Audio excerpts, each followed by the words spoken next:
নমস্কার, আমি শেফ সুদীপ্ত আর আপনাদের সবাইকে স্বাগত জানাই আমার চ্যানেল কুইজিন লাভার্সে।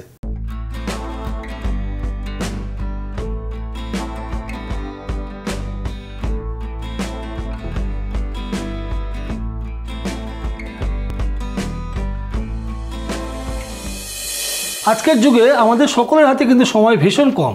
এই কম সময়ে কি আইটেম বানানোর পরে চটজলদি আইটেমটা তৈরি হয়ে যাবে এবং আমাদের কিন্তু পেট ভরা খাবারটাও হয়ে যাবে। আর আজকে আমরা সেই আইটেমটাই বানাবো যেটা আপনারা খুব কম সময়ে বানিয়ে ফেলতে পারবেন এবং ওই একটা আইটেম দিয়েই আপনারা কিন্তু আপনাদের লাঞ্চ বা ডিনারটা সম্পূর্ণ কমপ্লিট করে ফেলতে পারবেন।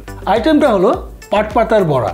গরমের সময় সুন্দর ফ্রেশ পাট পাতা পাওয়া যায়, আর এই পাট পাতার বড়া যারা আপনারা খেয়েছেন তারা কিন্তু জানেন এই পাট পাতার বড়া যেরকম ডালের সঙ্গে খুব ভালোভাবে খাওয়া যায়, বা শুধু ভাতে, শুধু গরম ভাতে একটুখানি তেল বা ঘি দিয়ে তার সঙ্গে পাট পাতার বড়া দিয়েও কিন্তু পুরো খাবারটা আমাদের কমপ্লিট হয়ে যেতে পারে। চলুন তাহলে বানানো শুরু করি ছটপট করে কি করে এই অসাধারণ পাট পাতার বড়াটা বানানো যায়। আমি এই পাট পাতার বড়া করার জন্য পাট শাকের যে একদম কচি পাতাগুলো হয়, একদম দেখতে পাচ্ছেন আপনারা যে মুখের যে কচি পাতাটা হয়, আমরা সেই কচি পাতাটাকে ছিঁড়ে নিয়েছি এবং ছিঁড়ে সেটাকে খুব ভালো করে জলে ধুয়ে নিয়েছি। তার কারণ অনেক সময় এই পাতার মধ্যে নোংরা বা অনেক সময় পোকামাকড়ও থেকে থাকে, কাজেই খুব ভালো করে ধুয়ে নিয়েছি।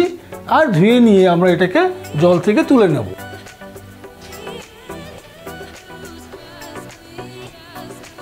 পাট পাতাটাকে ধুয়ে রেখে দিলাম। এবার আমরা একটা ব্যাটার বানিয়ে নিই। ব্যাটারটা বানানোর জন্য নেব খানিকটা ময়দা, এবার নিয়ে নেব খানিকটা চালের গুঁড়ো। আপনারা চাইলে পরে এই ময়দার জায়গায় আপনারা বেসন দিয়েও কিন্তু এই আইটেমটা বানাতে পারেন। দেবো এর মধ্যে নুন, চিনি, হলুদের গুঁড়ো, লঙ্কার গুঁড়ো আর সামান্য পোস্ত। এই সব কিছু দিয়ে আমরা এটাকে সুন্দর করে প্রথমে মিশিয়ে দেব।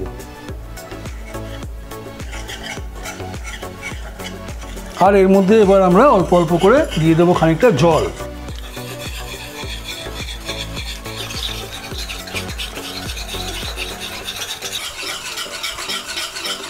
ঠিক এইরকম সুন্দর করে আমাদের ব্যাটারটা করে নিতে হবে। আর ব্যাটারটা করে আমরা ঠিক 10 মিনিট ব্যাটারটাকে একটু রেস্টিং টাইম দেবো। তারপরেই আমরা ভাজা শুরু করে দেবো সুন্দর আমাদের মুচমুচে পাট পাতার বড়া। আমরা ফ্রাইং প্যানের মধ্যেও তেলটা গরম করে নিয়েছি। এইবার পাট পাতাগুলো সুন্দরভাবে এই ব্যাটারের মধ্যে আমাদের ভালো করে লাগিয়ে নিতে হবে। আমরা সুন্দরভাবে এটাকে এবার ফ্রাই করে নেব।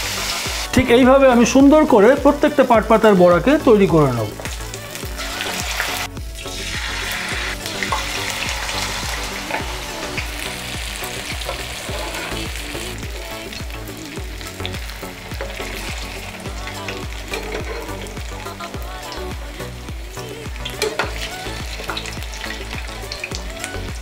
এই পাট পাতার বড়াটা যখন করবেন আঁচটাকে একটুখানি কম রাখতে হবে, মানে স্লো ফ্লেমে এই পাট পাতাটাকে সুন্দরভাবে ভাজতে হবে। তাহলে কি হবে, ভিতরটাও সম্পূর্ণভাবে কুক হবে এবং উপরটা আপনারা সুন্দর একটা ক্রিস্পি টেক্সচার পাবেন। আমি ঠিক এইভাবে সব কটা পাট পাতার বড়া বানিয়ে নিয়েছি। চলুন এবার এটাকে আমরা তেল থেকে উঠিয়ে নিই।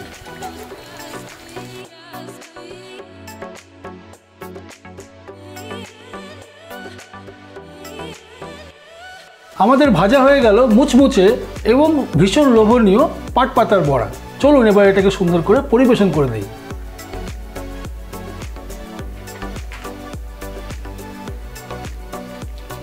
আমারও কিন্তু নিজেরই লোভ সামলাতে পারছি না। চলুন একটুখানি খেয়ে টেস্ট করা যাক।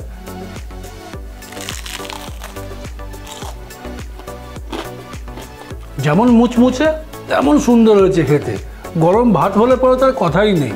শুধু ভাত কেন, বিকেলবেলা বা সন্ধ্যেবেলা চায়ের সাথে বা মুড়ির সাথেও কিন্তু জমে যাবে এই অসাধারণ পাট পাতার বড়াটা। রেসিপিটা তো দেখলেনই, চটপট করে দরকার পড়লে আরেকবার দেখে নিন আর ঝটপট করে বানিয়ে ফেলুন এই অসাধারণ মুচমুচে পাট পাতার বড়াটা। আর বানিয়ে বাড়িতে খেয়ে আমাকে জানান রেসিপিটা কেমন হয়েছে বা আপনাদের কেমন লাগলো রেসিপিটা। আর আমিও ফিরে আসবো খুব তাড়াতাড়ি এরকম ঝটপটে মুচমুচে খাবার নিয়ে আপনাদের জন্য। আর ততদিন ভালো খাবেন, সুস্থ থাকবেন আর দেখতে থাকবেন কুইজিন লাভার্স। Happy cooking.